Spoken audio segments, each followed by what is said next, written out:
ବିଶ୍ୱସ୍ତ ଏଇ ଦଳ ପାଇଁ ମଧ୍ୟ ମୁଁ ପ୍ରଭୁଙ୍କର ଧନ୍ୟବାଦ ଦିଏ ଯେ ନିଶ୍ଚିତ ଭାବରେ ଆମମାନଙ୍କର ବିଶ୍ୱାସର ଯାତ୍ରାରେ ଏହି ମଣ୍ଡଳୀ ଏହି ଦଳ ଆମମାନଙ୍କୁ ଉତ୍ସାହିତ କରି ଆସୁଛି। ପୁଣି ପ୍ରଭୁଙ୍କ ବାକ୍ୟ ଆରାଧନା ପ୍ରାର୍ଥନା ମାଧ୍ୟମରେ ଆମମାନଙ୍କୁ ସମସ୍ତଙ୍କୁ ସେଇ ବିଜୟ ଯାତ୍ରାରେ ଆମମାନଙ୍କୁ ବା ଆମମାନଙ୍କର ସେଇ ପରମେଶ୍ୱରଙ୍କ ସହିତ ସାକ୍ଷାତ କରିବାର ସେଇ ଯାତ୍ରାରେ ଆମମାନଙ୍କୁ ବହୁତ ଉପକାର କରିଅଛି। ସେଥିପାଇଁ ଆପଣମାନଙ୍କୁ ସମସ୍ତଙ୍କୁ ଧନ୍ୟବାଦ ଦିଏ। ପୁଣି ବିଶେଷ ଭାବରେ ଆଜିର ଯୋଉମାନେ ଉପାସନାରେ ଥିଲେ ଅଶ୍ୱିନ ଭାଇ, ସଞ୍ଜୟ ଭାଇ, ରତ୍ନପ୍ରଭା ସିଷ୍ଟର, ବର୍ଷା ଝିଅ, ପୁଣି ଆଜି ମିଖାଇଲ ଭାଇ ମଧ୍ୟ ସେ ମଧ୍ୟ ତାଙ୍କର ସମ୍ପୂର୍ଣ୍ଣ ଭାବରେ ସେ ଆରାଧନାରେ ଉପଭୋଗ କରୁଥିଲେ।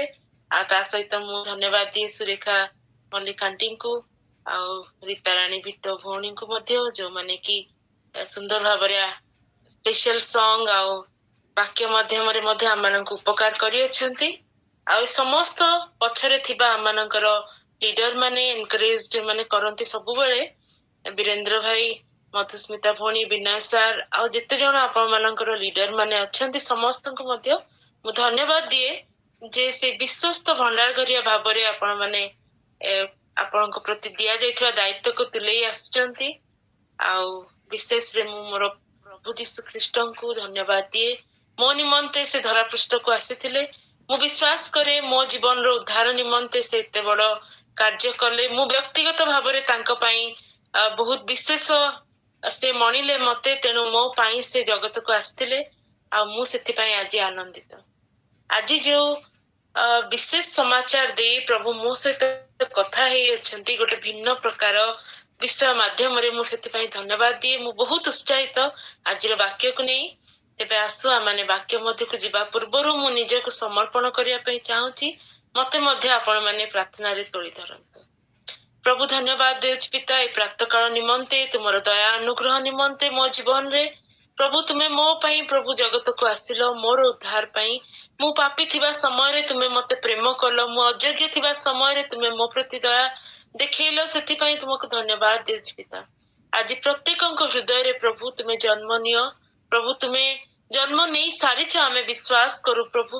ସେ ଅନ୍ଧକାରରେ ରହିଥିବା ଲୋକମାନଙ୍କ ପ୍ରତି ଆମମାନଙ୍କୁ ତୁମର ଜ୍ୟୋତି ସ୍ୱରୂପ କରି ତୁମେ ପ୍ରଭୁ ପ୍ରକାଶିତ କର ବୋଲି ଆମେ ମାଗୁଅଛୁ। ଆମ ଜୀବନ ପ୍ରଭୁ ଆଉ ଆମର ନିଜ ସେଇ ସୁଖ ଚେଷ୍ଟାରେ ନ ରହୁ ପ୍ରଭୁ, କିନ୍ତୁ ଅନେକ ଯେତେ ଜଣ ଆଜି ମଧ୍ୟ ଉଦ୍ଧାରକର୍ତ୍ତାଙ୍କର ସେ ଅପେକ୍ଷାରେ ଅଛନ୍ତି ବା ସେମାନେ ବର୍ତ୍ତମାନ ପର୍ଯ୍ୟନ୍ତ ତୁମର ଆଶ୍ଚର୍ଯ୍ୟ ଆଲୋକର ସନ୍ଧାନ ପାଇ ନାହାନ୍ତି, ସେମାନଙ୍କ ନିମନ୍ତେ ଆମକୁ ଗୋଟେ ଗୋଟେ ଆଲୋକର ବର୍ତ୍ତିକା ତୁମେ କର ପ୍ରଭୁ। ପବିତ୍ର ଆତ୍ମା ତୁମେ କାର୍ଯ୍ୟରତ ଆଜି ମଧ୍ୟ। ମୁଁ ବିଶ୍ୱାସ କରି ବାକ୍ୟ ପ୍ରଚାର ହେବା ସମୟରେ ପ୍ରଭୁ ତୁମେ ପ୍ରତ୍ୟେକଙ୍କ ହୃଦୟରେ କାର୍ଯ୍ୟ କରିବ। ଆମମାନଙ୍କର ସେଇ ଚକ୍ଷୁକୁ ତୁମେ ଉନ୍ମୁକ୍ତ କର, ଯଦ୍ୱାରା ଆମେ ବାକ୍ୟ ମଧ୍ୟରୁ ତୁମର ସେଇ ଅମୃତକୁ ଆମେ ପ୍ରଭୁ ଅନ୍ୱେଷଣ କରିପାରିବୁ। ମୁକ୍ତା ସଂଗ୍ରହକାରୀ ପରି ପ୍ରଭୁ ଆମେ ସେଇ ବହୁମୂଲ୍ୟ ବିଷୟ ସବୁ ନିଜ ପାଇଁ ନିଜ ପରିବାର ପାଇଁ ସାଉଁଟି ପାରିବୁ। ସେଥିପାଇଁ ତୁମେ ଆମମାନଙ୍କୁ ଅନୁଗ୍ରହ ଆଶୀର୍ବାଦ କର ବୋଲି ଏଇ ପ୍ରାର୍ଥନା ପ୍ରଭୁ ଯୀଶୁ ଖ୍ରୀଷ୍ଟଙ୍କ ନାମରେ ମାଗୁଅଛି, ଆମିନ। ଆମେ ଜାଣୁ ଜଗତରେ ବଡଦିନ ଗୋଟେ ଜଣାଶୁଣା ପର୍ବ। ସମଗ୍ର ଜଗତରେ ଭାରତ ବି ଯଦିଓ ତାହା ଏକ ମାନେ ଗୋଟେ କଣ୍ଟ୍ରି ଯୋଉଠିକି ସମସ୍ତ ବିଷୟକୁ ସେମାନେ ଗ୍ରହଣ କରିଥାନ୍ତି ବା ସବୁ କଲଚରକୁ ସେମାନେ ଆଗ୍ରହ ସହିତ ଗ୍ରହଣ କରିଥାନ୍ତି, ସେଇଠି ମଧ୍ୟ ଆମର ବଡଦିନ ପାଳନର ଗୋଟେ ଭିନ୍ନ ପ୍ରକାର ମାନେ ସୌନ୍ଦର୍ଯ୍ୟ ଆମେ ଦେଖିପାରୁ ବା ଗୋଟେ ଆନନ୍ଦ ଦେଖିପାରୁ।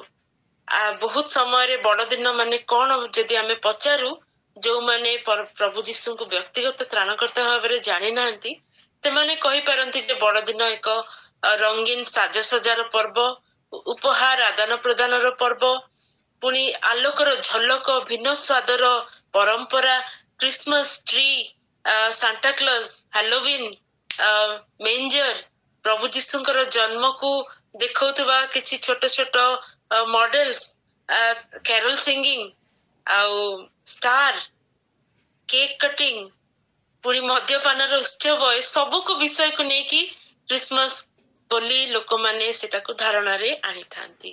ମୁଁ ଭାବେ ଏଇ ସମୟରେ ଏଇ ପ୍ରକାର ମନୋଭାବ ରଖୁଥିବା ଲୋକମାନଙ୍କ ପାଇଁ ବୋଧେ ଶୈତାନ ବି ବହୁତ ଖୁସି ହଉଥିବ ଯେ ପ୍ରକୃତ ବଡଦିନର ମହତ୍ୱରୁ ଲୋକମାନେ କୋଶ କୋଶ ଦୂରରେ ଅଛନ୍ତି, କୋଶ କୋଶ ଦୂରତାରେ ରହିଛନ୍ତି। କାରଣ ବାହିକ ବିଷୟ, ଏଇ ସବୁ ବିଷୟ ହିଁ କ୍ରିସମସକୁ ବା ବଡଦିନକୁ ପ୍ରଚାର କରିଥାଏ। କିନ୍ତୁ ବଡଦିନ କାହିଁକି ତାହା ଅଧିକାଂଶ ଜଣ ଜାଣି ନାହାନ୍ତି। ଆମେ ମଧ୍ୟ ଯେତେବେଳେ ସାନ ଥିଲୁ ଆମେ ସବୁବେଳେ ଜଗିଥାଉ ଯେ 12ଟା ରାତି କେତେବେଳେ ହବ, ଆଉ ଆମେ ସେତେ ପର୍ଯ୍ୟନ୍ତ ଅପେକ୍ଷା କରିଥାଉ। ଘରେ ଥିଲେ ବା ଚର୍ଚ୍ଚ ଯାଇଥିଲେ ଆମେ ଅପେକ୍ଷା କରିଥାଉ, ରାତି 12ଟା ବାଜିଲେ ଆମେ ପରସ୍ପରକୁ ଅଭିନନ୍ଦନ ଜଣାଉ। ସାନ ପିଲାମାନେ ବଡମାନଙ୍କୁ ପ୍ରଣାମ କରନ୍ତି, କେକ୍ କଟା ହୁଏ, ଆନନ୍ଦ ଉତ୍ସବ କରାଯାଏ, ସମସ୍ତଙ୍କୁ ଫୋନରେ ୱିଶ୍ କରାଯାଏ। ତାପରେ କ୍ୟାରଲ ସିଙ୍ଗିଂ ହେଇକି ବାହାରେ ଆସନ୍ତି, ବାହାରେ ନୀରବରେ ତାରାଟି, ହାତ ତିଆରି ତାରାଟି ଝୁଲୁଥାଏ। ପୁଣି ସେଇ ପ୍ରାର୍ଥନା ଦଳ, ସଂକୀର୍ତ୍ତନ ଦଳ ଆସିକି ସମସ୍ତଙ୍କୁ ଉତ୍ସାହିତ କରନ୍ତି। ତାପରେ ଆମେ ଶୋଇବା ପାଇଁ ଯାଉ, ଆଉ ତା ପରଦିନଟିକୁ ମଧ୍ୟ ଖାଇବା ପିଇବା ଆନନ୍ଦରେ ଆମେ ମନେଇଥାଉ। ଆଉ ବେଳେ ବେଳେ ମୁଁ ଦେଖିଛି ଦୂରଦର୍ଶନ ମାଧ୍ୟମରେ ଯୋଉ ପତ୍ରକାର ମାନେ ସେମାନେ ପ୍ରକାଶ କରନ୍ତି ଯେ ବଡଦିନ କଣ, ସେମାନେ କଣ କହନ୍ତି ଯେ ଏଇ ପ୍ରକାର ମଣ୍ଡଳୀକୁ ବା ଚର୍ଚ୍ଚକୁ ସେମାନେ ବାଛନ୍ତି ଯୋଉଠିକି ଗୁହାଳ କୁଣ୍ଡ ଥାଏ, ଯୋଉଠି ମାତା ମରିୟମଙ୍କର ପୁଣି ଶିଶୁ ଯୀଶୁଙ୍କର ଛୋଟ ଛୋଟ ପ୍ରତିମୂର୍ତ୍ତି ଥାଏ। ଏଇ ପ୍ରକାର ମଣ୍ଡଳୀକୁ ସେମାନେ ବାଛିକି ଯାଆନ୍ତି, ଆଉ ସେଇଠି ସେମାନେ ତାଙ୍କର ଟେଲିକାଷ୍ଟ କରିକି କଣ କହନ୍ତି ନା ରାତି 12ଟାରେ ଠିକ ପ୍ରଭୁ ଯୀଶୁଙ୍କର ଜନ୍ମ ହେବ, ତେଣୁ ସମସ୍ତେ ଚର୍ଚ୍ଚରେ ଅପେକ୍ଷା କରିଛନ୍ତି ଯେ କେତେବେଳେ ପ୍ରଭୁ ଯୀଶୁଙ୍କର ଜନ୍ମ ହବ। ଆମମାନେ ଏଇ ସବୁ ବିଷୟ ଯେତେବେଳେ ସାନବେଳେ ଦେଖୁଥିଲି ମୁଁ କିଛି ବୁଝିପାରୁନଥିଲି, ମୁଁ ବି ସମସ୍ତଙ୍କ ପରି ଖୁସିରେ ଥିଲି। କିନ୍ତୁ ଯେତେବେଳେ ବଡ ହେଲୁ ଦୃଷ୍ଟିଭଙ୍ଗୀ ବଦଳିଲା, ମନ ପ୍ରଶ୍ନ ପଚାରିବାକୁ ଆରମ୍ଭ କଲା, ଆଉ ଜଗତ ଆଗରେ ଆମେ ଖ୍ରୀଷ୍ଟିଆନ ଭାବରେ ପ୍ରକୃତରେ କଣ ପ୍ରକାଶ କରୁ ବଡଦିନ ମାଧ୍ୟମରେ, ଏହା ଯେତେବେଳେ ମୁଁ ଗୋଟେ ପ୍ରଶ୍ନ କରୁଥିଲି ମୋ ଜୀବନରେ, ପ୍ରଭୁ ମତେ ଗୋଟେ ସୁନ୍ଦର କମ୍ପାରିଜନ ଦେଇକି ଓଲ୍ଡ ଟେଷ୍ଟାମେଣ୍ଟ ଆଉ ନ୍ୟୁ ଟେଷ୍ଟାମେଣ୍ଟ ମଧ୍ୟରେ ଗୋଟେ ସୁନ୍ଦର ଗୋଟେ କମ୍ପାରିଜନ ମାଧ୍ୟମରେ ପ୍ରଭୁ ଯୀଶୁ ମତେ କଥା କହିଲେ ଯେ ବଡଦିନ କାହିଁକି। ଆସୁ ଆମମାନେ ଯୋଉ ବାକ୍ୟ ମଧ୍ୟରୁ ପରମେଶ୍ୱର ମୋ ସହିତ କଥା କହିଅଛନ୍ତି ସେଇ ଅଂଶକୁ ଆମେ ଯିବା। ଆଜି ଆମେ ଅଧିକାଂଶ ବାକ୍ୟ ପଠନ କରିବା, କାରଣ ତାର ସୌନ୍ଦର୍ଯ୍ୟକୁ ବୁଝିବା ପାଇଁ ଆମକୁ ଅଧିକରୁ ଅଧିକ ବାକ୍ୟ ମଧ୍ୟକୁ ଯିବା ପାଇଁ ପଡିବ। ଯୋଉ ବିଷୟ ପ୍ରଭୁ ସୁନ୍ଦର ଭାବରେ ପ୍ରକାଶ କରିଅଛନ୍ତି ତାର ସୌନ୍ଦର୍ଯ୍ୟକୁ ଜାଣିବା ପାଇଁ ଆଜି ଆମକୁ ବାଇବଲ ରିଡିଂ ଟିକେ କରିବା ପାଇଁ ପଡିବ। ଆସନ୍ତୁ ମୋ ସହିତ ଖୋଲନ୍ତୁ ଯାତ୍ରା ପୁସ୍ତକ 19 ପର୍ବ, ତାର 1ଠୁ 3 ପଦ ପର୍ଯ୍ୟନ୍ତ ପ୍ରଥମରେ ଆମେ ପଢିବା। ଯାତ୍ରା ପୁସ୍ତକ 19 ପର୍ବ 1ରୁ 3 ପଦ ପର୍ଯ୍ୟନ୍ତ ଆମେ ପଢିବା। ପ୍ରଥମରେ କେହି ଜଣେ ପଢିବାରେ ସାହାଯ୍ୟ କରିବେ କି?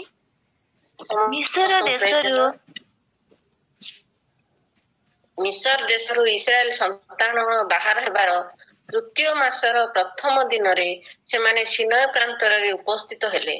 ସେମାନେ ରଫିଦିମ ଠାରୁ ଯାତ୍ରା କରି ସିନୟ ପ୍ରାନ୍ତରରେ ଉପସ୍ଥିତ ହୁଅନ୍ତେ ସେହି ପ୍ରାନ୍ତରରେ ଛାଉଣି ସ୍ଥାପନ କଲେ।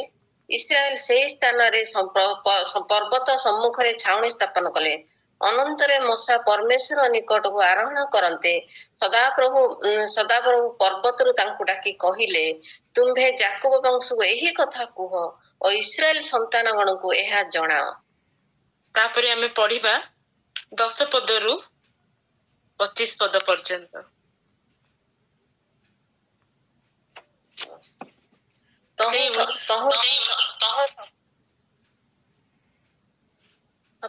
ପଢନ୍ତୁ। ତହୁଁ ସଦାପ୍ରଭୁ ମୂଷାଙ୍କୁ କହିଲେ, ତୁମ୍ଭେ ଲୋକମାନଙ୍କ ନିକଟକୁ ଯାଇ ଆଜି ଓ କାଲି ସେମାନଙ୍କୁ ପବିତ୍ର କର। ପୁଣି ସେମାନେ ଆପଣା ଆପଣା ବସ୍ତ୍ର ଧୌତ କରନ୍ତୁ ଓ ତୃତୀୟ ଦିନ ନିମନ୍ତେ ସମସ୍ତେ ପ୍ରସ୍ତୁତ ହେଉନ୍ତୁ। କାରଣ ତୃତୀୟ ଦିନରେ ସଦାପ୍ରଭୁ ସମସ୍ତ ଲୋକଙ୍କ ସାକ୍ଷାତରେ ସିନୟ ପର୍ବତ ଉପରକୁ ଓହ୍ଲାଇ ଆସିବେ। ଏ ହେତୁ ତୁମ୍ଭେ ଲୋକମାନଙ୍କ ଚତୁର୍ଦିଗରେ ସୀମା ନିରୂପଣ କରି ଏହି କଥା କୁହ, ତୁମ୍ଭେମାନେ ପର୍ବତାରୋହଣ ଓ ତହିଁର ସୀମା ସ୍ପର୍ଶ କରିବାକୁ ସାବଧାନ ହୁଅ। ଯେ କେହି ପର୍ବତ ସ୍ପର୍ଶ କରିବ ସେ ଅବଶ୍ୟ ହତ ହେବ। କାହାର ହାତ ତାହାକୁ ସ୍ପର୍ଶ କରିବ ନାହିଁ, ମାତ୍ର ସେ ଅବଶ୍ୟ ପ୍ରସ୍ତରାଘାତରେ ହତ ହେବ କିମ୍ବା ବାଣ ଦ୍ୱାରା ବିଦ୍ଧ ହେବ। ପଶୁ ହେଉ କି ମନୁଷ୍ୟ ହେଉ କଦାପି ବଞ୍ଚିବ ନାହିଁ। ତୁରୀର ଦୀର୍ଘଧ୍ୱନି ହେଲେ ସେମାନେ ପର୍ବତ ପର୍ଯ୍ୟନ୍ତ ଉଠି ଆସିବେ। ଅନନ୍ତର ମୂଷା ପର୍ବତରୁ ଓହ୍ଲାଇ ଲୋକମାନଙ୍କ ନିକଟକୁ ଆସି ସେମାନଙ୍କୁ ପବିତ୍ର କଲେ। ପୁଣି ସେମାନେ ଆପଣା ଆପଣା ବସ୍ତ୍ର ସବୁ ଧୌତ କଲେ।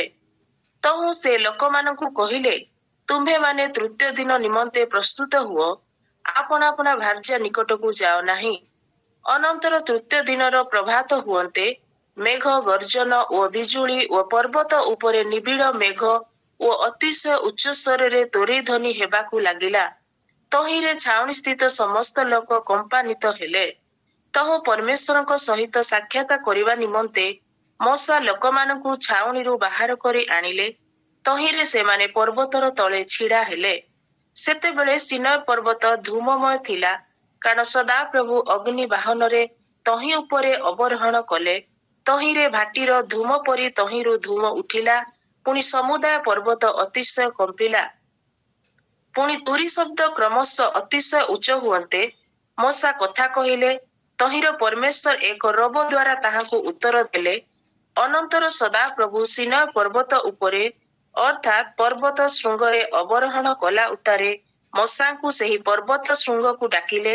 ତହିଁରେ ମୂଷା ଆରୋହଣ କଲେ। ସେତେବେଳେ ସଦାପ୍ରଭୁ ମୂଷାଙ୍କୁ କହିଲେ, ତୁମ୍ଭେ ଓହ୍ଲାଇ ଯାଇ ଲୋକମାନଙ୍କୁ ଦୃଢ଼ ଆଦେଶ କର, ନହିଲେ ସଦାପ୍ରଭୁଙ୍କୁ ଦେଖିବା ପାଇଁ ସୀମା ଲଙ୍ଘନ କଲେ ସେମାନଙ୍କ ମଧ୍ୟରୁ ଅନେକେ ବିନଷ୍ଟ ହେବେ। ଆଉ ଯେଉଁ ଯାଜକମାନେ ସଦାପ୍ରଭୁଙ୍କ ନିକଟବର୍ତ୍ତୀ ହୋଇଥାନ୍ତି, ସେମାନେ ହିଁ ଆପଣାମାନଙ୍କୁ ପବିତ୍ର କରନ୍ତୁ, ନହିଲେ ସେ ସେମାନଙ୍କୁ ଆକ୍ରମଣ କରିବେ। ତହିଁରେ ମୂଷା ସଦାପ୍ରଭୁଙ୍କୁ କହିଲେ, ଲୋକମାନେ ସିନାଇ ପର୍ବତରେ ଆରୋହଣ କରିପାରନ୍ତି ନାହିଁ, କାରଣ ତୁମ୍ଭେ ଦୃଢ଼ ଆଜ୍ଞା ଦେଇ ଆମ୍ଭମାନଙ୍କୁ କହିଅଛ, ପର୍ବତର ସୀମା ନିରୂପଣ କର ଓ ତାହା ପବିତ୍ର କର। ତେବେ ସଦାପ୍ରଭୁ ତାଙ୍କୁ କହିଲେ, ଯାଅ, ଓହ୍ଲାଅ, ପୁଣି ତୁମ୍ଭେ ହାରଣଙ୍କୁ ସଙ୍ଗରେ ନେଇ ଆରୋହଣ କରିବ। ମାତ୍ର ଯାଜକଗଣ ଓ ଲୋକମାନଙ୍କ ଉପରେ ସଦାପ୍ରଭୁ ଯେପରି ଆକ୍ରମଣ ନ କରନ୍ତି, ଏଥିପାଇଁ ସେମାନେ ତାହାଙ୍କୁ ଛାମୁକୁ ଆସିବା ପାଇଁ ସୀମା ଅତିକ୍ରମ ନ କରନ୍ତୁ। ତହୁଁ ମୂଷା ଲୋକମାନଙ୍କ ନିକଟକୁ ଓହ୍ଲାଇ ଯାଇ ସେମାନଙ୍କୁ ସେହି ପ୍ରକାର ଆଜ୍ଞା ଦେଲେ। ଧନ୍ୟବାଦ ଭଉଣୀ। ଏ ବିଷୟ ଏତେ ସୁନ୍ଦର ଭାବରେ ମୋ ସହିତ କଥା ହେଲା ଯେ ସିନାଇ ପର୍ବତ ଉପରେ ତାହା ପ୍ରଥମ ଥର ଥିଲା ଯେତେବେଳେ ପରମେଶ୍ୱର ତାଙ୍କ ଲୋକମାନଙ୍କୁ, ଯେଉଁମାନଙ୍କୁ ସେ ସଞ୍ଚିତ ଧନ ହେବା ନିମନ୍ତେ ମିଶରରୁ ଉଦ୍ଧାର କରି ଆଣିଥିଲେ, ସେମାନେ ଯୋଉ ପ୍ରକାର ଅବସ୍ଥାରେ ଥିଲେ, ସେମାନେ ଯୋଉ ପ୍ରକାର ବିଷୟ ସମୂହରେ ନିଜ ଜୀବନରେ ସେମାନେ ରହିଥିଲେ, ସେଇ ପ୍ରକାର ଭାବରେ ସେମାନଙ୍କୁ କଢେଇକି ଆଣିଲେ। ଆଉ ସେତେବେଳେ ସେମାନେ କୋଉ ପରମେଶ୍ୱରଙ୍କ ପଛରେ ସେମାନେ ଚାଲିକି ଆସିଛନ୍ତି, କୋଉ ପରମେଶ୍ୱରଙ୍କ ଆହ୍ୱାନ କ୍ରମେ ସେମାନେ ଆସିଛନ୍ତି, ତାଙ୍କୁ ସେମାନେ ବ୍ୟକ୍ତିଗତ ଭାବରେ ଦେଖିନଥିଲେ, ଚିହ୍ନି ନଥିଲେ, ଶୁଣି ନଥିଲେ ବା ଜାଣି ନଥିଲେ। ଆଉ ଏଇ ସମୟରେ କଣ ହେଇଛି ନା, ପରମେଶ୍ୱର ସେମାନଙ୍କୁ ସିନାଇ ପର୍ବତ ଉପରେ ଦେଖା କରିବେ ବା ସାକ୍ଷାତ କରିବେ ବୋଲି ସେ ମୂଷାଙ୍କୁ କହିଲେ। ଆଉ ମୂଷାଙ୍କୁ କହିଲେ, ତୁମେ ଲୋକମାନଙ୍କ ନିକଟକୁ ଯାଇକି ସେମାନଙ୍କୁ ପ୍ରସ୍ତୁତ ହେବା ପାଇଁ କୁହ। 3 ଦିନ ପର୍ଯ୍ୟନ୍ତ ଲୋକମାନଙ୍କୁ ପବିତ୍ର ହେବା ପାଇଁ, ବସ୍ତ୍ର ଧୌତ କରିବା ନିମନ୍ତେ, ନିଜର ଭାର୍ଯ୍ୟା ନିକଟକୁ ନ ଯିବା ନିମନ୍ତେ, ପୁଣି ଯେତେ ପ୍ରକାର ସୂଚୀକରଣ ବିଷୟ ସେମାନେ ଜାଣିଥିଲେ ସେ ସବୁକୁ କରିବା ପାଇଁ କହିଲେ। କାରଣ ଯେତେବେଳେ ପରମେଶ୍ୱର ସେ ପର୍ବତ ଉପରକୁ ଦୃଶ୍ୟ ଭାବରେ ଓହ୍ଲେଇ ଆସିବେ, ସେଇ ସମୟରେ ଯଦି ନିରୂପିତ ସୀମାକୁ କେହି ମଧ୍ୟ ସ୍ପର୍ଶ କରନ୍ତି ବା ପରମେଶ୍ୱରଙ୍କୁ ଦେଖିବା ପାଇଁ ସେଇ ଗୋଟେ ମନର ଆଗ୍ରହରେ ଯଦି ଆଗକୁ ବଢି ଯାଆନ୍ତି ବା ହାତ ଦ୍ୱାରା ସ୍ପର୍ଶ କରନ୍ତି ବା ସେମାନେ ସୀମା ଲଙ୍ଘନ କରନ୍ତି, ତେବେ ସେମାନେ କଣ କରାହେବେ? ସେମାନେ ଅବଶ୍ୟ ହତ ହେବେ। ଆଉ କାହାର ହାତ ଯଦି ତାକୁ ସ୍ପର୍ଶ କଲା ସେଇ ପର୍ବତକୁ, ତେବେ ତାଙ୍କ ପାଇଁ ବ୍ୟବସ୍ଥା କଣ ହେଲା ନା, ସେ ପ୍ରସ୍ତରାଘାତରେ ହତ ହେବେ କିମ୍ବା ବାଣ ଦ୍ୱାରା ବଧ ହେବେ। ପଶୁ ହେଉ କି ମନୁଷ୍ୟ ହେଉ, ସେ କଦାପି ବଞ୍ଚିବେ ନାହିଁ। ଆଉ ଯେତେବେଳେ ସେମାନେ ତୁରୀ ଧ୍ୱନି ଶୁଣିବେ, ସେମାନେ ପର୍ବତ ପର୍ଯ୍ୟନ୍ତ ଉଠି ଆସିବେ, କିନ୍ତୁ କଦାପି ସେମାନେ ପର୍ବତ ଉପରକୁ ଯାଇପାରିବେ ନାହିଁ। ଆଉ ଯେତେବେଳେ ଏଇ ସମସ୍ତ ଦୃଢ ଆଜ୍ଞା କରିକି ମୂଷା ଯେତେବେଳେ ପର୍ବତକୁ ପରମେଶ୍ୱରଙ୍କ ନିକଟକୁ ଚଢିଲେ, ଏ ସମସ୍ତ ପ୍ରସ୍ତୁତି କଲେ, ଲୋକମାନଙ୍କୁ ପଚାରିଲେ, ତୁମେ କଣ ପରମେଶ୍ୱରଙ୍କ ନିକଟରେ ସାକ୍ଷାତ କରିବା ପାଇଁ ପ୍ରସ୍ତୁତ ହେବା ପାଇଁ ଚାହୁଁଛ? ଲୋକମାନେ ନିଜେ ହିଁ କହିଲେ, ହଁ, ଆମେ ପରମେଶ୍ୱରଙ୍କ ସ୍ୱର ଶୁଣିବା ପାଇଁ, ପୁଣି ସେ ଆମମାନଙ୍କ ନିମନ୍ତେ କଣ ଆଜି ପ୍ରକାଶ କରିବା ପାଇଁ ଚାହାନ୍ତି ତାହା ଆମେ ଶୁଣିବା ପାଇଁ ଚାହୁଁଛୁ, ଆଉ ପରମେଶ୍ୱର ଯାହା କହିବେ ତାହା ଆମେ ପାଳନ କରିବୁ। ଏଇ ବିଷୟ ସେମାନଙ୍କଠୁ କନଫର୍ମ ହେଲେ ମୂଷା ତାପରେ ସେମାନଙ୍କୁ 3 ଦିନ ପବିତ୍ର କଲେ, ପ୍ରସ୍ତୁତ କଲେ, ସୀମା ନିରୂପଣ କଲେ। ପୁଣି ସେ ଏକାକି ସେଇ ପର୍ବତ ଉପରକୁ ସେ ଗଲେ। ଆଉ ଯେତେବେଳେ ପରମେଶ୍ୱରଙ୍କର ଦୃଶ୍ୟ ଉପସ୍ଥିତି ସେଇ ସିନା ପର୍ବତ ଉପରେ ଆସିଲା, ପର୍ବତ ଧୂମମୟ ହେଲା, ଅଗ୍ନି ବାହନରେ ପରମେଶ୍ୱର ତା ଉପରେ ଅବହରଣ କଲେ। ପୁଣି ଭାଟିର ଧୂମ ପରି ତହିଁରୁ ଧୂମ ଉଠିଲା, ଆଉ ସମୁଦାୟ ପର୍ବତ କମ୍ପିତ ହେଲା। ପରମେଶ୍ୱର ମୂଷାଙ୍କୁ ପୁଣି କହୁଛନ୍ତି, ତୁମେ ଯାଅ, ଓହ୍ଲାଅ, ଯାଇକି ଲୋକମାନଙ୍କୁ ଆଦେଶ କର ଯେ ତୁମାନେ ପରମେଶ୍ୱରଙ୍କ ଦୃଢ ଆଜ୍ଞାକୁ ଲଙ୍ଘନ କର ନାହିଁ, କଲେ ତୁମମାନଙ୍କ ମଧ୍ୟରୁ ଅନେକ ବିନଷ୍ଟ ହେବେ। ଆଉ ଯୋଉ ଯାଜକ ମାନେ ମଧ୍ୟ ନିକଟବର୍ତ୍ତୀ ହୋଇଥାନ୍ତି ସେମାନଙ୍କୁ ମଧ୍ୟ ପୁଣି ଥରେ ପବିତ୍ର କରିବା ପାଇଁ ସେ ମୂଷାଙ୍କୁ ପୁଣି ଥରେ ସେଇ ପର୍ବତ ଆରୋହଣରୁ ପରମେଶ୍ୱର ତଳକୁ ପଠେଇଲେ। ଆଉ ସେମାନେ ମୂଷା ଆସି ଲୋକମାନଙ୍କୁ କହିଲେ, ତୁମାନେ ପର୍ବତ ଆରୋହଣ କର ନାହିଁ, ତୁମେ ସେମାନଙ୍କୁ ସୀମା ଅତିକ୍ରମ ନ କରିବା ପାଇଁ ପୁଣି ଥରେ ଇନଷ୍ଟ୍ରକ୍ସନ ଦେଇକି ପରମେଶ୍ୱର ପଠେଇଲେ। ଆଉ ସେଇ ସମୟରେ ମୁଁ ବିଶ୍ୱାସ କରେ ଯେ ଯୋଉ ଲୋକମାନେ ଥିଲେ ସେମାନେ ଯୋଉ ପ୍ରକାର ଅବସ୍ଥାରେ ଥିଲେ, ସେମାନେ ସେଇ ମିଶରର ମୂର୍ତ୍ତି ପୂଜା ମଧ୍ୟରେ ରହିଥିଲେ। ସେମାନେ ଅନେକ ଅଶୁଚି ବିଷୟ ମାଧ୍ୟମରେ ନିଜ ଜୀବନରେ ବିଷୟ ଗୁଡିକ ରହିଥିଲା, ଯାହା ବିଷୟରେ ସେମାନେ ଅବଗତ ମଧ୍ୟ ନଥିଲେ।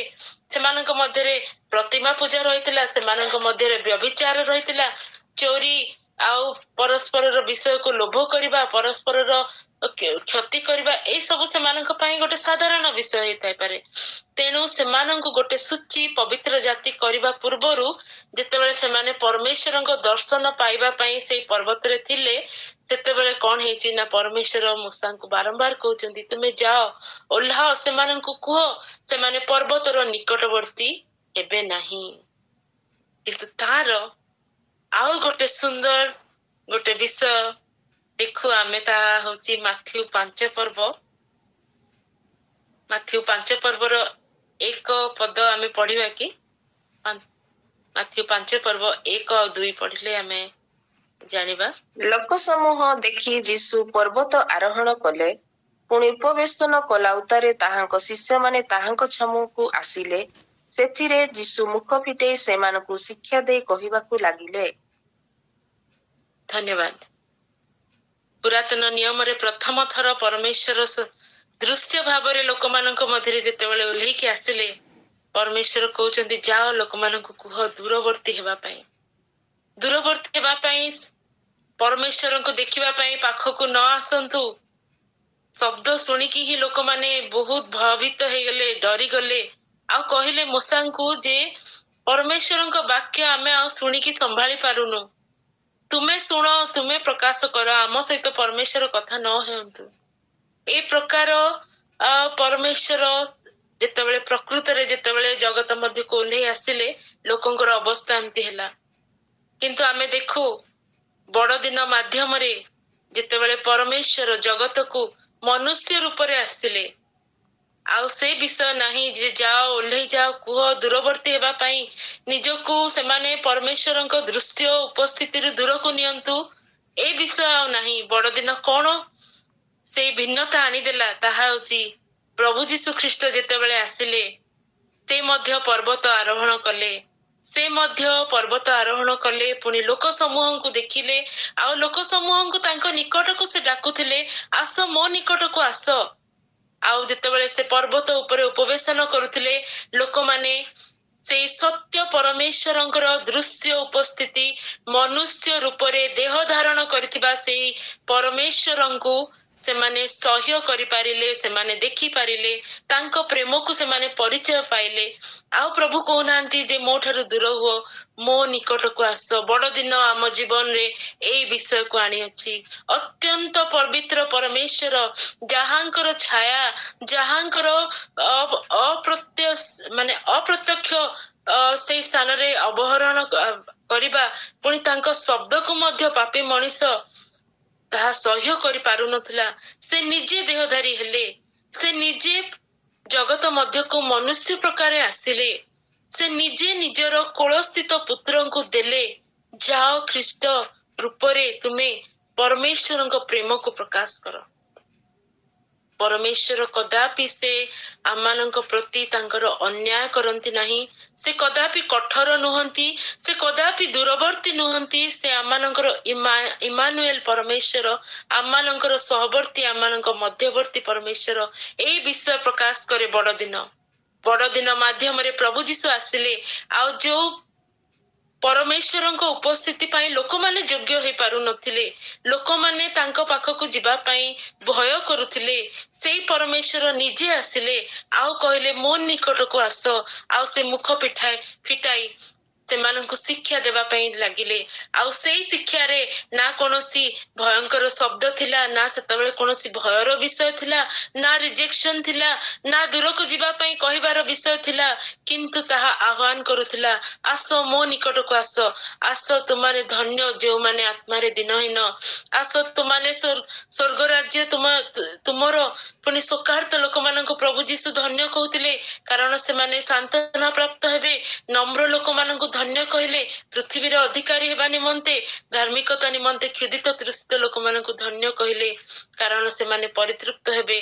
दयालु लोक मानक से धन्य कहले, कारण से माने परमेश्वरंकर से माने दया प्राप्त हेबे। आ एही प्रकार से ईश्वरंक प्रेम, तांकर दया, तांकर नम्रता, तांकर से लोक मानक प्रति तांकर मनोयोग को प्रभु जीशु प्रकाश कले।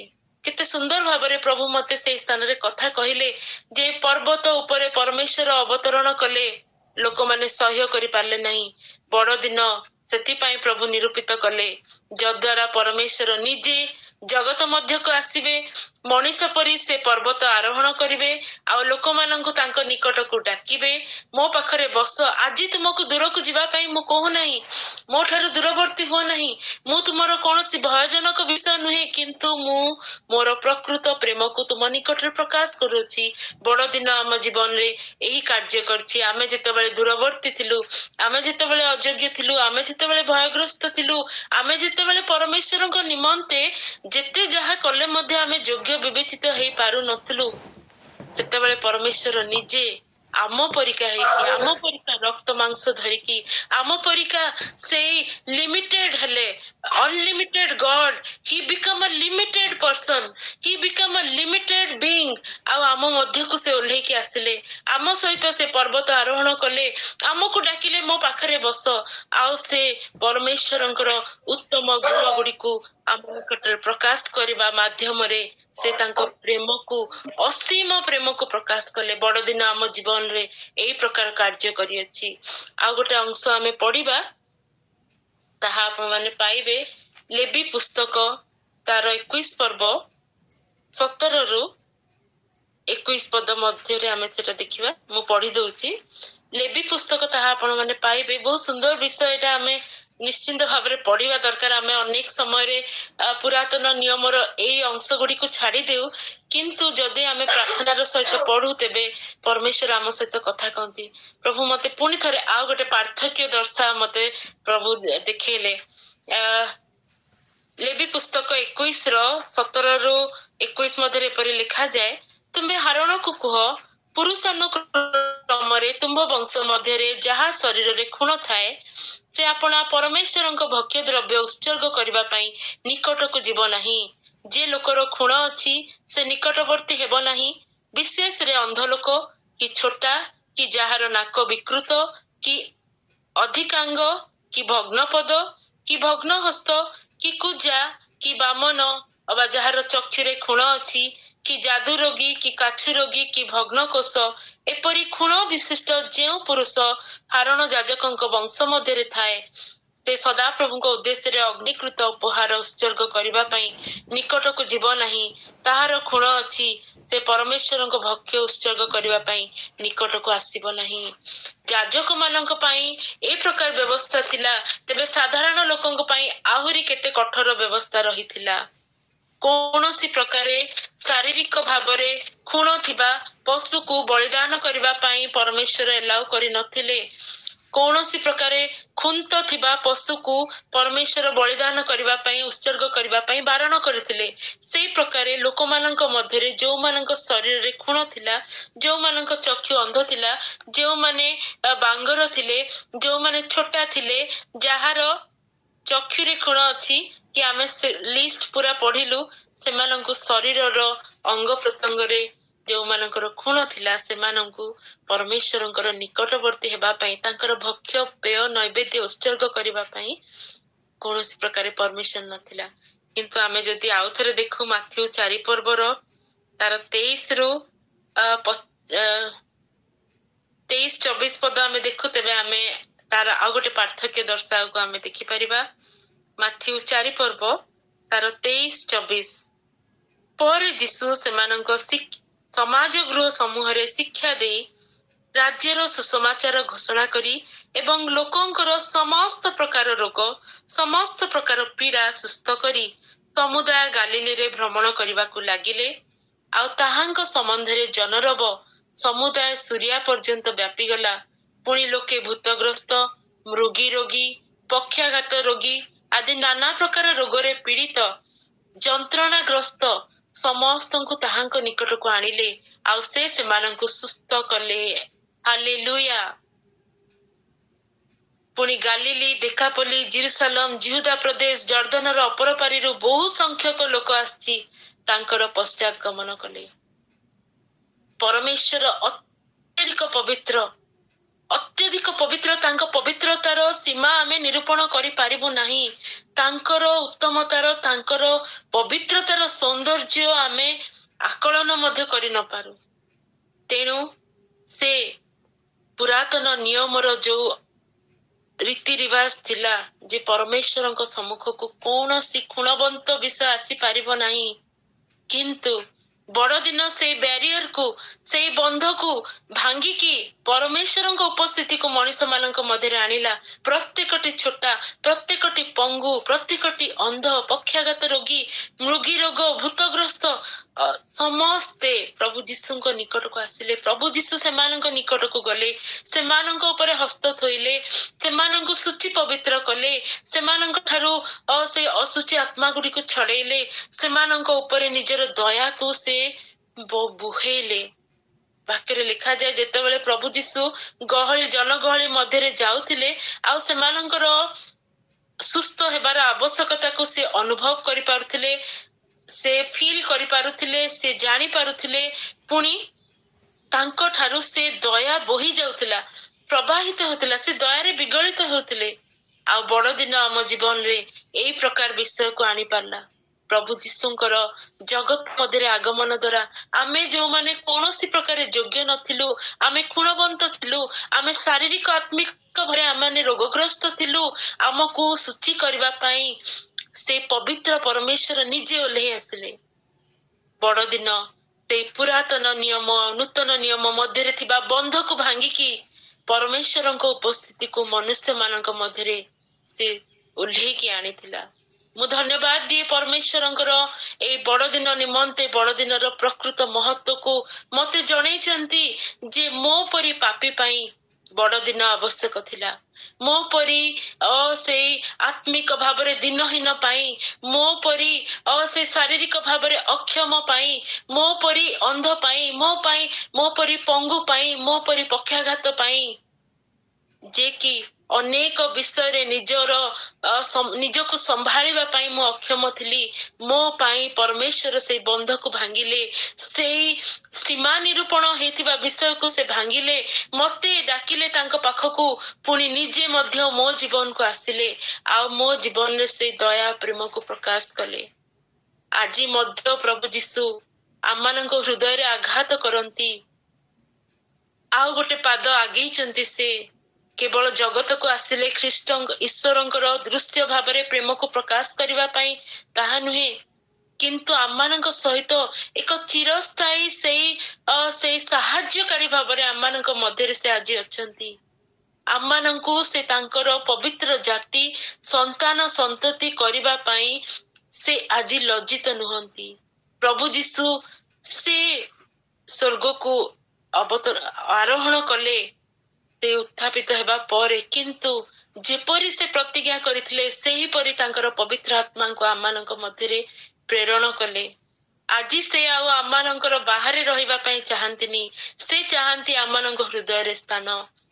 ପ୍ରକାଶିତ ବାକ୍ୟ ତାର 3 ପର୍ବର 20 ପଢିକି ଆମେ शेष करिबा आमे जानू प्रेरित तार 2 पर्व रे जो प्रतिज्ञात पवित्र आत्मा को प्रभु जीशु दे कि गले जे परमेश्वरंकर प्रभु जीशुंकर द्वितीय आगमन पर्यंत से पवित्र आत्मा आम को प्रस्तुत करिवे। हाँ निश्चय से सत्य परमेश्वरंक सहित साक्षात करिबा पाई स्वर्ग रे तांको पवित्र स्थान रे रहिबा पाई आम को निश्चित भाव में प्रस्तुत हेबार अछि। से दिन 3 दिन रो प्रस्तुतिकरण थिला, शौच क्रिया थिला, सूचीकरण विधि सब थिला, अनेक रीति रिवाज थिला, किंतु तथापि लोक माने योग्य होई पारिले नहीं। आज मध्य आमे से प्रस्तुतिकरण रो समय भितरे रहिचु जेतेबेले आमे पितांक सहित साक्षात करिबा आम स्थान रे नुहे किंतु तांको पवित्र स्थान रे से पर्वत ऊपर को जीवा पई लोकन को बारण करा होतला, किंतु स्वर्ग रे आम पई स्थान निरूपित हैला बड़ दिन माध्यम रे। आउ से स्वर्गीय स्थान को जीवा पई हमको जो प्रस्तुति रो आवश्यकता अछि से प्रस्तुति पई आमानंकु पवित्र आत्मा बइना स्वरूपे दान करा जाई अछंती, चिन्ह स्वरूपे सहायकारी स्वरूपे दान करा जाईछंती, जद्वारा से प्रकृत रे आमानंकु प्रस्तुत करिवे। आउ आमाने पर पितांक निकट को आरोहण करी तांको सहित आमे सबु बेळ पई रहि परिबा। आजी प्रभु जीसु आमानंक हृदय रे से स्थान खोजंती। आउ प्रकाशित वाक्य तार 3 पर्व रे 3 पर्व रो 20 रे एमति लिखा जाए,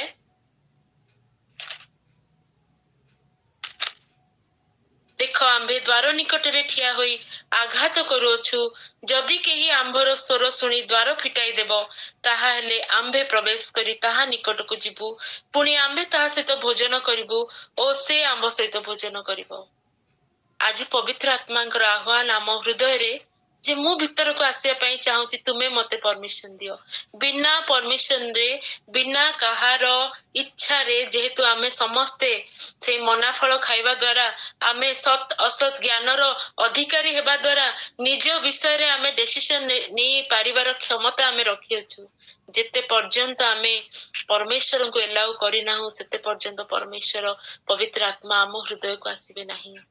से मृदु से भद्र से अत्यंत से दयालु परमेश्वर आ से चाहती आमे सो इच्छा रे तांको आम हृदय रे स्थान देउ। तेबे से आम सहित रहिबे, आम सहित भोजन पान करिवे, आम सहित बसिबे उठिबे, आम जीवन रो समस्त आवर्जना विषय को, समस्त खुण को, समस्त अपारग विषय सब को, समस्त असुचि विषय को से काढ़ी की बाहर को फोपाड़ी देबे। से तांकर से प्रज्वलित अग्नि रे परिष्कार करिवे। आउ आमानंकु से पितांक निकट को जीवा पई से आमानंकु प्रस्तुत करिवे। तेबे बड़ दिन केड़े सुंदर विषय आम जगत पई आनी अछि। बड़ दिन से पवित्र परमेश्वर निकट रे कदापि पवित्र भाव रे देखा न जाउथबा लोक माननकु से पवित्र करिबा पई प्रभु जीशु जगत को आगमन कले। पुणी से बड़ दिन माध्यम रे आमानंकु प्रतिज्ञात से पवित्र आत्मा दत्त हेले।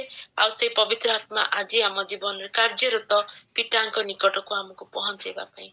तेबे आजिर ए दिन गुडी को आमाने सुसमाचार वितरण रो सबुठारु उपयुक्त समय बोली भाबिकी अनेके जो माने अंधकार रे अछंती से मानको सत्य पवित्र से परमेश्वर को प्रेम निकट को आकर्षण करू।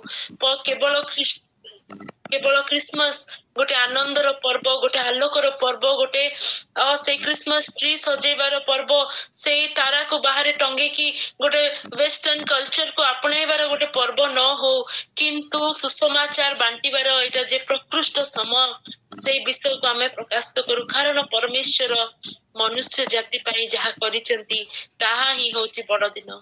आ से बड़ दिन रो संवाद आमे अन्य मानक निकट रे जेते पहुंचाई परिबा सेते आमे परमेश्वर द्वितीय आगमन पाई आमे पृथ्वी को प्रस्तुत करि परिबा, सजेई परिबा, सुंदर करि परिबा।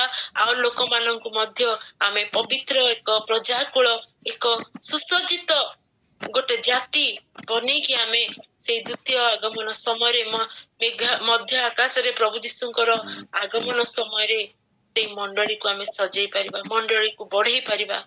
तेबे आम समस्तक ऊपर से दायित्व प्रथम रे आम हृदय रे से कन्स्टेंटली नॉक करुथबा बा कन्स्टेंटली आघात करुथबा से पवित्र आत्मा को आम जीवन रे आमे ଆମେ ନିମନ୍ତ୍ରଣ କରିବା, ଆମ ମଧ୍ୟକୁ ଆସ, ଆମକୁ ପ୍ରସ୍ତୁତ କର, ଆମକୁ ପିତାଙ୍କର ସାକ୍ଷାତ ନିମନ୍ତେ ପ୍ରସ୍ତୁତ କର। ପୁଣି ଆମମାନେ ଯେମିତି ଅନ୍ୟମାନଙ୍କ ସହିତ ଯାଇପାରିବୁ, ଅନ୍ୟମାନଙ୍କ ନିକଟକୁ ଯାଇପାରିବୁ ସୁସମାଚାର ନେଇ, ସେଥିପାଇଁ ଆମକୁ ସାହାଯ୍ୟ କରନ୍ତୁ। ଯେତେବେଳେ ପ୍ରଭୁ ଯୀଶୁ ଆମ ହୃଦୟରେ ରହିବେ, ଆମ ସହିତ ସେ ଭୋଜନ ପାନ କରିବେ, ସେ କଣ ଆମ ସହିତ ସୁସମାଚାର ପ୍ରଚାର କରିବା ପାଇଁ ଯିବେ ନାହିଁ କି? ସେ ମଧ୍ୟ ଆମର ସହକର୍ମୀ ଭାବରେ ଅନ୍ୟମାନଙ୍କ ନିକଟରେ ସେ ସୁସମାଚାରକୁ ପ୍ରଚାର କରିବା ପାଇଁ ଆମର ସଙ୍ଗୀ ଭାବରେ ଯିବେ। କାରଣ ଆମେ ଇଣ୍ଡିଭିଜୁଆଲି, ଆମେ ବ୍ୟକ୍ତିଗତ ଭାବରେ ଆମେ ଖୁଣଯୁକ୍ତ, ଆମେ ଅଯୋଗ୍ୟ, ଆମେ ଦୁର୍ବଳ, ଆମେ ଅପଙ୍ଗ, କିନ୍ତୁ ଯେତେବେଳେ ପ୍ରଭୁ ଯୀଶୁ ଆମ ସହିତ ଅଛନ୍ତି, ଆମଠାରେ ଯୋଗ୍ୟତା ନିଜେ ଆପେ ଆପେ ଆମ ସହିତ ଆସିକି ଯୋଗ୍ୟତା ଆମ ସହିତ ଯୋଡି ହେଇଯାଇଛି। ତେଣୁ ଆମେ ଯୋଗ୍ୟ ହେଇଯାଉ, ଆମେ ସବୁ କିଛି ପାଇଁ ଆମେ ପ୍ରସ୍ତୁତ ହେଇଯାଉ, ଆଉ ଆମେ ପୃଥିବୀକୁ ଓଲଟ ପାଲଟ କରିବା ପାଇଁ ମଧ୍ୟ ଆମ ପାଖରେ ସେଇ କ୍ଷମତାକୁ ଆସିଯାଏ। ଆସୁ ଆମେ ସେଇ ପବିତ୍ର ଆତ୍ମାଙ୍କୁ ନିଜ ହୃଦୟରେ ସ୍ଥାନ ଦେଉ। ପୁଣି ଆମ ହୃଦୟର, ଆମ ଜୀବନର ଏପରି କୌଣସି କୋଣ ଅଛି କି ଯାହାକି ଏବେ ପର୍ଯ୍ୟନ୍ତ ପରମେଶ୍ୱରଙ୍କ ସାକ୍ଷାତ ପାଇଁ ପ୍ରସ୍ତୁତ ନୁହେଁ, ତାକୁ ଆମେ ଖୋଲିକି ଦେଖୁ, ତାକୁ ଲୁଚେଇକି ନ ରଖୁ, ତାକୁ ବନ୍ଦ କରିକି ନ ରଖୁ, କିନ୍ତୁ ସେ ପବିତ୍ର ଆତ୍ମାଙ୍କ ନିକଟରେ ଆମେ ସବୁ କିଛି ଖୋଲି ଦେଉ।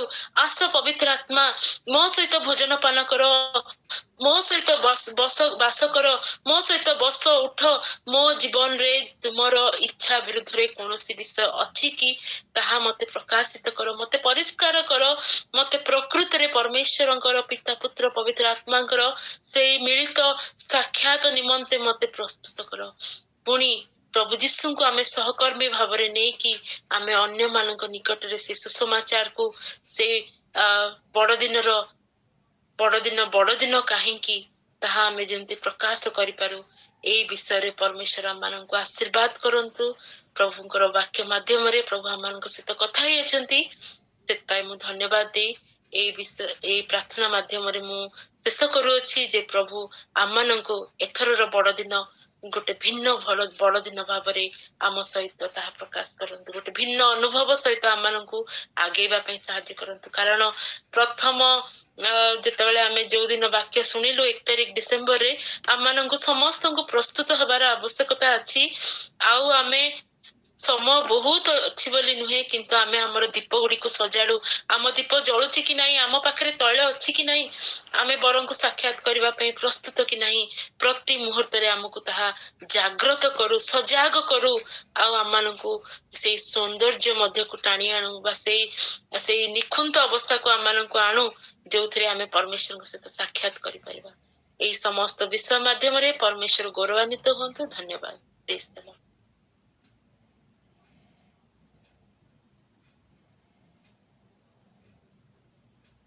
Thank you, Lord.